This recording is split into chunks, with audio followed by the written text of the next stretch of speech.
Hello friends, Priyanka this side. Welcome to our channel career educational hub.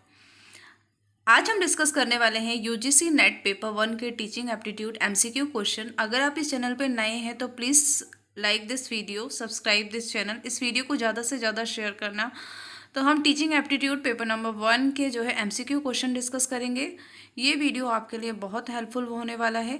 तो let us discuss question number 1 for teaching aptitude.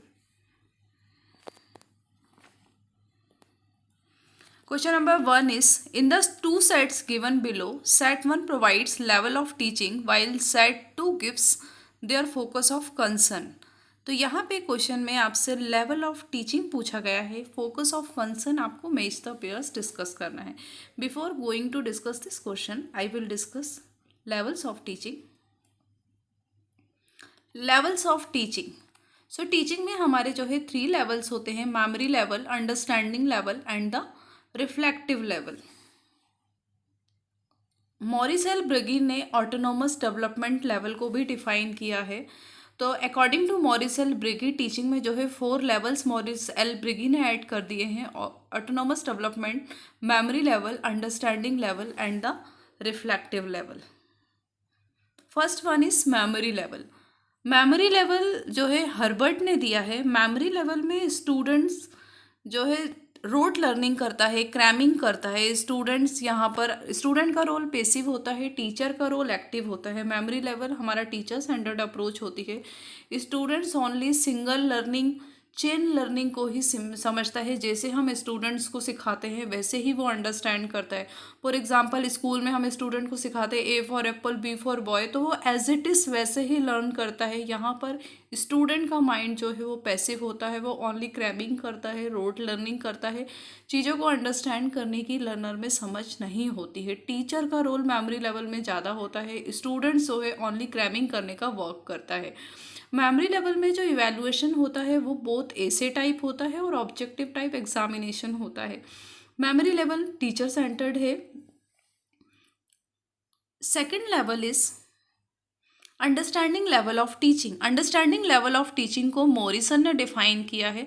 यहाँ पर student जो है rote learning नहीं करता, teacher and students दोनों का ही पार्टिसिपेशन होता है। स्टूडेंट जो है फैक्ट को अंडरस्टैंड करता है, मीनिंग को समझता है। जो हम उसको कॉन्सेप्ट डिस्कस करते हैं क्लास में वो उसका मीनिंग समझता है। यहाँ पे स्टूडेंट प्रॉब्लम को सॉल्व करता है, कंटेंट को समझता है। स्टूडेंट की कंटेंट में मास्टरी होती है। इस लेवल में कंटेंट की मास्टरी होती है। वो स्टूडेंट जो है फैक्ट एंड फिगर को समझता है, कंटेंट फैक्ट पे मास्टरी होती है। देन यहाँ पर स्टूडेंट जो है कंटेंट एंड कॉन्सेप्ट में रिलेशनशिप को बिल्ड करता है। स्टूडेंट का जो बिहेवियर होता है वो इंटेलेक्चुअल होता है, पपिल्स का बिहेवियर इंटेलेक्चुअल होता है, बोथ पार्टिसिपेशन होता है। स्टूडेंट जो है हर चीज़ को अंडरस्टैंड करता है। इस लेवल को मॉरिसन ने डिफाइन किया था। नेक्स्ट जो हाईएस्ट लेवल होता है reflective level of teaching. So reflective level of teaching में यहाँ पर स्टूडेंट जो होता है वो एडवांस होता है, स्टूडेंट अंडरस्टैंड करता है हर चीज़ को। एंड स्टूडेंट रिफ्लेक्टिव लेवल में टीचर का इन्वॉल्वमेंट बहुत कम होता है, स्टूडेंट की जो है क्रिएटिविटी ज़्यादा होती है। ये जो है प्रॉब्लम सेंटर्ड अप्रोच है। स्टूडेंट यहाँ पर क्रिएटिव होता है, इन कुछ इनोवेशन करता है। मॉरिस एल ब्रिगी ने ऑटोनोमस डेवलपमेंट लेवल को डिफाइन किया था। ऑटोनोमस डेवलपमेंट लेवल में क्या होता है, स्टूडेंट सिचुएशन के अकॉर्डिंग सीखता है। ऑटोनोमस डेवलपमेंट लेवल में टीचर का रोल नहीं होता है, स्टूडेंट सिचुएशन के हिसाब से खुद सीखता है। रिफ्लेक्टिव लेवल में जो होता है स्टूडेंट प्रॉब्लम को सॉल्व करता है, इंटेलेक्चुअल बिहेवियर करता है, इनोवेशन करता है। स्टूडेंट जो है क्रिएटिव होता है, स्टूडेंट का माइंड यहाँ पे ज़्यादा यूज़ होता है। हायर एजुकेशन में student reflective level of teaching का यूज़ करता है। स्टूडेंट प्रॉब्लम सॉल्वर होता है, क्रिएटिव होता है, student centred. Reflective level of teaching हमारी स्टूडेंट पे बेस्ड होती है। ऑटोनोमस डेवलपमेंट लेवल में स्टूडेंट खुद अपने आप को नर्चर करता है, सेल्फ डेवलपमेंट करता है, इन्वायरमेंट से कुछ सीखता है, सिचुएशन के अकॉर्डिंग कुछ अंडरस्टैंड करता है। टीचर का रोल इसमें नहीं होता है। मेमोरी लेवल में टीचर का रोल होता है, टीचर सेंटर्ड होता है, यहाँ पर स्टूडेंट टीचर के ऊपर डिपेंड होता है। बट अंडरस्टैंडिंग लेवल में स्टूडेंट एंड टीचर का रिलेशनशिप होता है, वो कंटेंट को समझता है, वो मीनिंग को अंडरस्टैंड करता है, देन लर्न करता है। रिफ्लेक्टिव लेवल में यहाँ पर जो है टीचर का ज़्यादा रोल नहीं होता है, स्टूडेंट को फ्रीडम प्रोवाइड की जाती है, इंडिपेंडेंटली स्टूडेंट क्रिएटिविटी करता है, इनोवेशन करता है, कुछ इन्वेंट करता है एंड देन प्रॉब्लम को सॉल्व करता है। ओके, सो अब हम डिस्कस करते हैं क्वेश्चन। यहाँ पर जो है हमको मैच करना है ऑटोनोमस। तो ऑटोनोमस डेवलपमेंट में क्या हो रहा था? ऑटोनोमस डेवलपमेंट में स्टूडेंट जो है अफेक्ट एंड फीलिंग, खुद की फीलिंग से जो है अंडरस्टैंड करता है। मेमोरी लेवल में स्टूडेंट रिकॉल करता है, क्रैमिंग करता है, तो इसका आंसर होगा recall of fact and information. Understanding में स्टूडेंट की कंटेंट पर मास्टरी होती है, तो यहाँ पर स्टूडेंट रिलेशनशिप को बिल्ड करता है।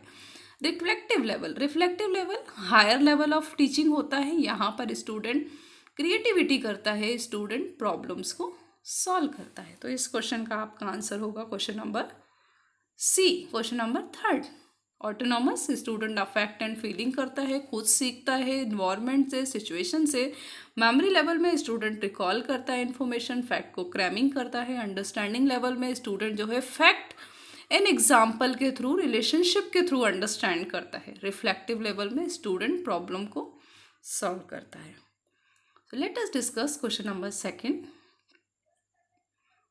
Question number 2, match the pairs हमको डिस्कस करना है। Formative evaluation, summative evaluation, criterion difference test and norm difference test.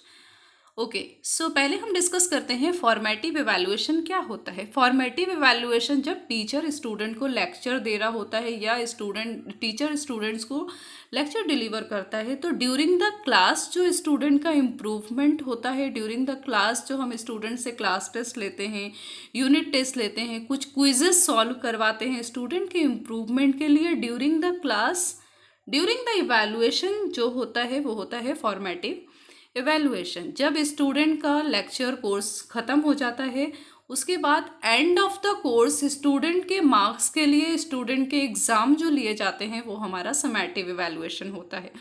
Criterion difference test में स्टूडेंट के लिए क्राइटेरिया डिसाइड कर दिया जाता है। फॉर एग्जांपल, सेमेस्टर में ये क्राइटेरिया होता है कि स्टूडेंट को 40% क्वालिफाई करना कंपलसरी है। तो मीन्स स्टूडेंट ये एग्ज़ाम तब क्वालिफाई कर सकता है जब उसके 40% मार्क्स आएंगे, मतलब यहाँ पर स्टूडेंट के लिए क्राइटेरिया फिक्स होता है। एग्ज़ाम से पहले जो होता है वो क्राइटेरिया रेफरेंस टेस्ट होता है, एग्ज़ाम के बाद जो इवैल्यूएशन होता है वो नॉर्म रेफरेंस टेस्ट होता है। फॉर एग्जाम्पल, यूजीसी नेट में जो स्टूडेंट्स यूजीसी टॉप 6% स्टूडेंट्स ही यूजीसी नेट क्वालिफाई करेंगे। ये नॉर्म रेफरेंस टेस्ट में हम जो है कंपैरिजन करते हैं, जिस स्टूडेंट्स का हाईएस्ट स्कोर होता है उसको रैंक 1 प्रोवाइड करते हैं। तो यहाँ पर जितने स्टूडेंट्स एग्ज़ाम में अपीयर होते हैं उसमें से जिसका हाईएस्ट स्कोर होगा उसे परसेंटाइल या रैंक जो है 1st, 2nd, 3rd ऐसे प्रोवाइड कर दी जाती है।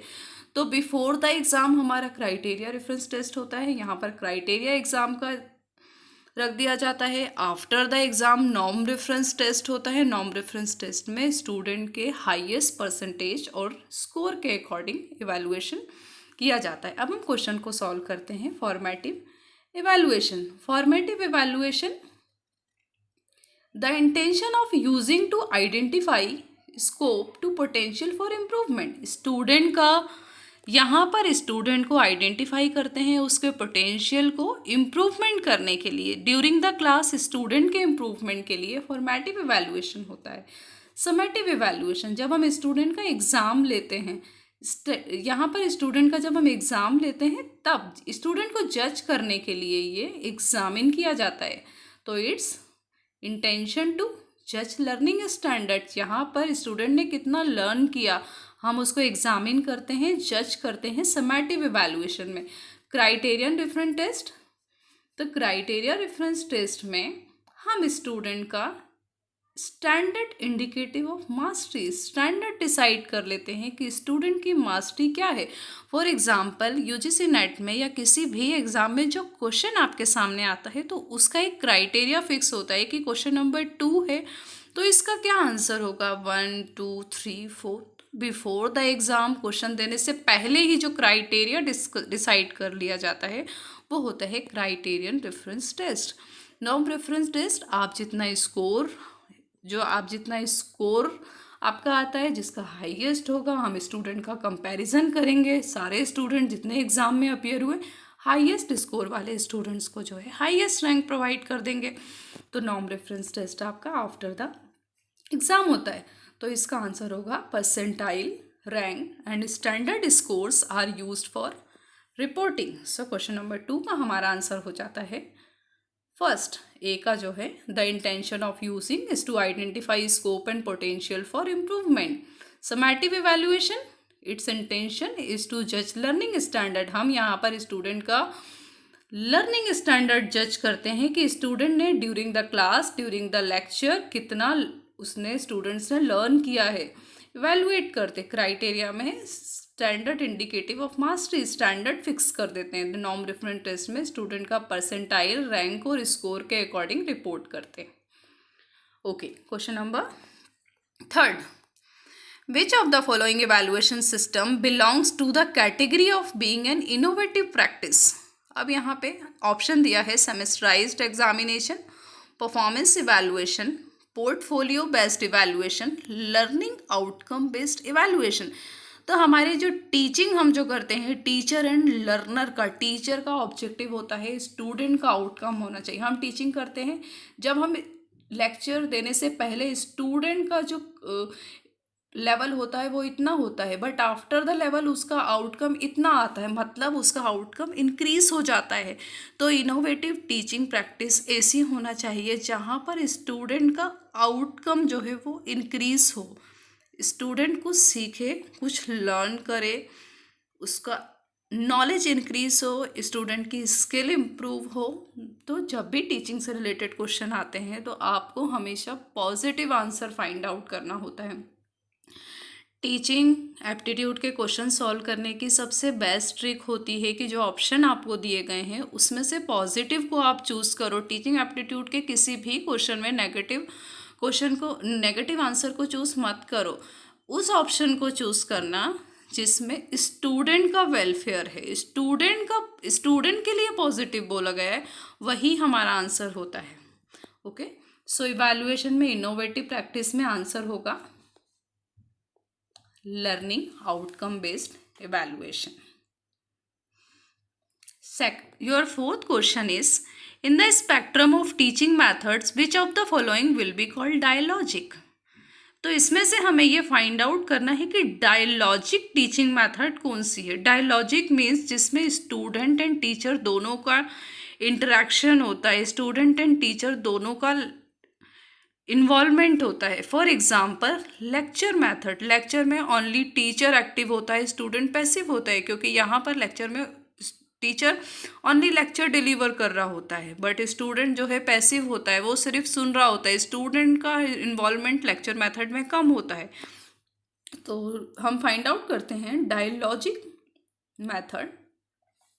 डेमोस्ट्रेशन मेथड में हम जो है लर्नर को डेमो देते हैं। तो डेमो जब हम देते हैं तो लर्नर का यहाँ पर इन्वॉल्वमेंट नहीं होता। यहाँ पर हमको डायलॉजिक मेथड फाइंड आउट करना है। तो डेमो मेथड में लर्नर का इन्वॉल्वमेंट नहीं होता, लर्नर पैसिव होता है। प्रॉब्लम सॉल्विंग मेथड में टीचर एंड लर्नर दोनों का ही इन्वॉल्वमेंट होता है। चॉक एंड टॉक मेथड में भी लर्नर का इन्वॉल्वमेंट नहीं होता। टीम टीचिंग बेस्ड मेथड, जिस क्लास में 2 और मोर टीचर होते हैं वहाँ पर सिर्फ टीचर ही इंटरेक्शन करते हैं स्टूडेंट्स के साथ में, स्टूडेंट का फुली इन्वॉल्वमेंट नहीं होता। डायलॉजिक मेथड मीन्स स्टूडेंट भी इंटरेक्ट करे, स्टूडेंट का भी पार्टिसिपेशन हो एंड टीचर का भी पार्टिसिपेशन हो। तो टीम टीचिंग भी हमारा आंसर नहीं होगा। इंटरेक्टिव में स्टूडेंट एंड टीचर दोनों का इंटरेक्शन होता है। देन ट्यूटोरियल, हम जो ट्यूशंस प्रोवाइड करते हैं स्टूडेंट को, टीचर्स एंड लर्नर दोनों ही आपस में इंटरेक्शन करते हैं, दोनों का ही बराबर इन्वॉल्वमेंट होता है, तब होता है ट्यूटोरियल। तो आपका आंसर होगा 4BEF। Dialogic method is problem solving method, interactive presentation and the tutorials. Okay, so हम डिस्कस करते हैं question number 5। In which level of teaching lower level learning outcome get focus. तो हमने टीचिंग लेवल के जो है 4 level discuss किए। Memory level, तो यहाँ पर 4 लेवल डिस्कस किए थे हमने, autonomous development level, memory level, reflective level, understanding level. But autonomous development level आपका फर्स्ट में था, तो अब आप बोलेंगे कि मैम फर्स्ट आंसर होगा, नहीं, क्योंकि ऑटोनोमस डेवलपमेंट लेवल में स्टूडेंट जो है खुद का टीचर खुद होता है, सेल्फ सीखता है सिचुएशन के हिसाब से। ऑटोनोमस डेवलपमेंट में टीचर का रोल नहीं होता है, स्टूडेंट खुद अकॉर्डिंग टू द सिचुएशन सीखता है, खुद अपने आप को नर्चर करता है सिचुएशन के अकॉर्डिंग। तो यहाँ पर स्टूडेंट जब खुद सिचुएशन के हिसाब से, जब हम हमारी लाइफ में कोई भी सिचुएशन को फेस करते हैं तो कुछ ना कुछ उससे सीखते हैं, कुछ ना कुछ हमें उससे सीखने को मिलता है। यहाँ पर हम अपने माइंड का यूज़ कर रहे होते हैं। तो टीचिंग लेवल में मेमोरी लेवल जो है लोअर लेवल, यहाँ पर लर्नर का जो लेवल होता है, लर्निंग का आउटकम जो होता है वो लो होता है, क्योंकि memory level lower level of teaching होता है, क्योंकि स्टूडेंट रोट लर्निंग करता है, क्रैमिंग करता है, स्टूडेंट टीचर के ऊपर डिपेंड होता है। स्टूडेंट्स को सिखाया जाता है कि A for Apple, B for boy, तो वो उसके अकॉर्डिंग ही पार्टिसिपेट करता है।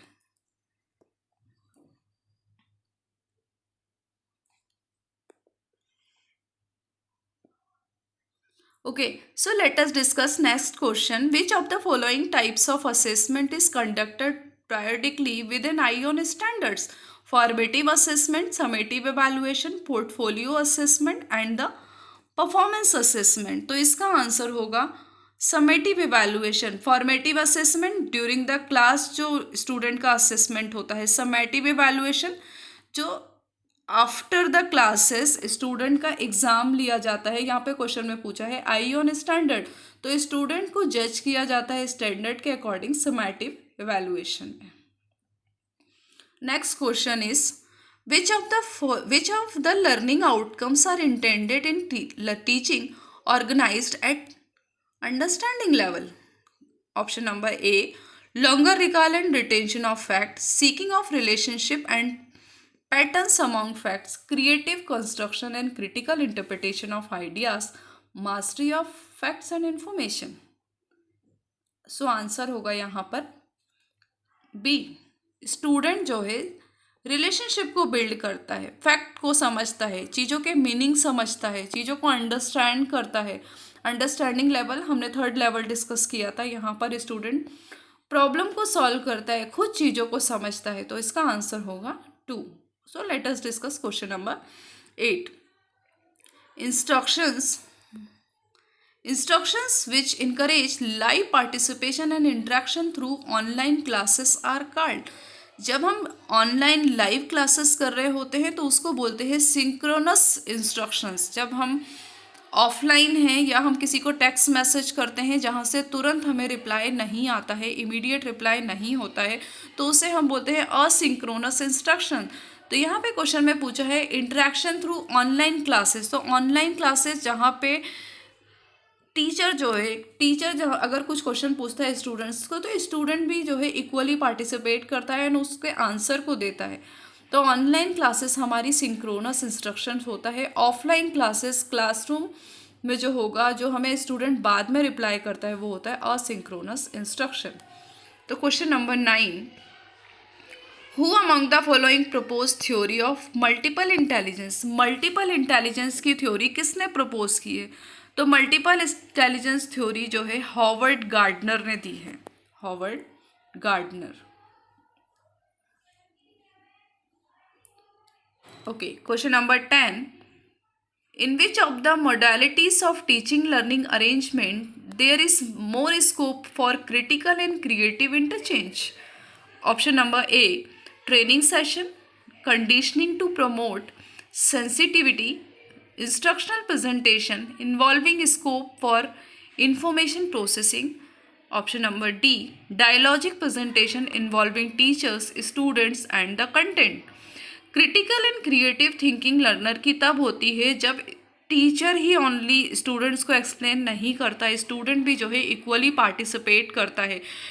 डायलॉजिक जो टू वे इंट्रैक्शन होता है स्टूडेंट एंड टीचर के बीच में, वहाँ पर स्टूडेंट्स की क्रिएटिविटी होती है, स्टूडेंट क्रिटिकल थिंकिंग करता है, कुछ सोचता है, चीज़ों को समझता है, स्टडी में जो है पार्टिसिपेट करता है। तो dialogic presentation involving teacher, student and the content, student, teacher and students के बीच में डायलॉजिक प्रेजेंटेशन होता है, दोनों का इंट्रैक्शन इक्वल होता है, स्टूडेंट भी पार्टिसिपेट करता है, आंसर करता है। For example question answer session, teacher student से क्वेश्चन करता है, स्टूडेंट्स उसके आंसर देता है, तो यहाँ पर स्टूडेंट की क्रिटिकल एंड क्रिएटिव थिंकिंग जो है इंटरचेंज होती है। ट्रेनिंग सेशन में टीचर ओनली ट्रेनिंग प्रोवाइड करेगा, तो ए आंसर तो हमारा होगा ही नहीं। Conditioning to promote sensitivity, sensitivity भी हमारा नहीं होगा क्योंकि यहाँ पर भी हम कंडीशनिंग कर रहे हैं, स्टूडेंट का पार्टिसिपेशन नहीं है। Instructional presentation involving scope for information processing, only presentation, अगर टीचर ओनली प्रेजेंट कर रहा है, स्कोप फॉर इन्फॉर्मेशन को प्रोवाइड कर रहा है, तो यहाँ पर भी स्टूडेंट की क्रिटिकल थिंकिंग डेवलप नहीं होगी। स्टूडेंट की क्रिटिकल थिंकिंग, क्रिएटिविटी तभी आती है जब स्टूडेंट जो है पार्टिसिपेट करता है, क्लासरूम में इन्वॉल्वमेंट होता है, टीचर के साथ में इंटरेक्शन करता है, स्टूडेंट एंड टीचर का इक्वल इन्वॉल्वमेंट होता है, तभी क्रिटिकल एंड क्रिएटिव थिंकिंग होती है। नेशनल एजुकेशन पॉलिसी 2022 में भी यही बोला गया है कि स्टूडेंट एंड टीचर का जो है इन्वॉल्वमेंट, दोनों का पार्टिसिपेशन ज़रूरी है। स्टूडेंट की क्रिटिकल थिंकिंग तब तक डेवलप नहीं होगी जब जो है स्टूडेंट पार्टिसिपेट नहीं करेगा, तो स्टूडेंट का पार्टिसिपेट करना ज़रूरी है, तभी हमारा टीचिंग लर्निंग का आउटकम जो है वो कंप्लीट होगा। तो आज हमने डिस्कस किए टीचिंग एप्टीट्यूड के क्वेश्चंस MCQ में। आई होप कि आपको ये वीडियो अच्छा लगा होगा एंड आपको levels of teaching and formative, summative, evaluation test भी अच्छे से समझ में आ गए होंगे। मल्टीपल इंटेलिजेंस जो है हार्वर्ड गार्डनर ने दिया है। हार्वर्ड गार्डनर के अकॉर्डिंग जो है, according to him, intelligence is not single entity, rather distinct types of intelligence, this is independence of each other. उन्होंने कहा है कि किसी भी पर्सन में एक सिंगल एंटिटी नहीं होती है, अलग अलग पर्सन की अलग अलग क्वालिटीज़ होती है। तो स्टूडेंट जो है उन क्वालिटीज़ का यूज़ करके जो है अपने आप का डेवलपमेंट कर सकता है। तो स्टूडेंट का ये क्वेश्चन हमने डिस्कस किया था, who among the following propose theory of multiple intelligence. Harvard gardener ने मल्टीपल इंटेलिजेंस के 8 इंटेलिजेंस लेवल डिस्कस किए थे। तो नेक्स्ट वीडियो में हम टीचिंग एप्टीट्यूड रिलेटेड कंटेंट को डिस्कस करेंगे। मैं आई होप कि आपको ये वीडियो पसंद आई होगी। अगर आपको ये वीडियो अच्छा लगा हो तो please subscribe this channel, like this video. Thank you so much.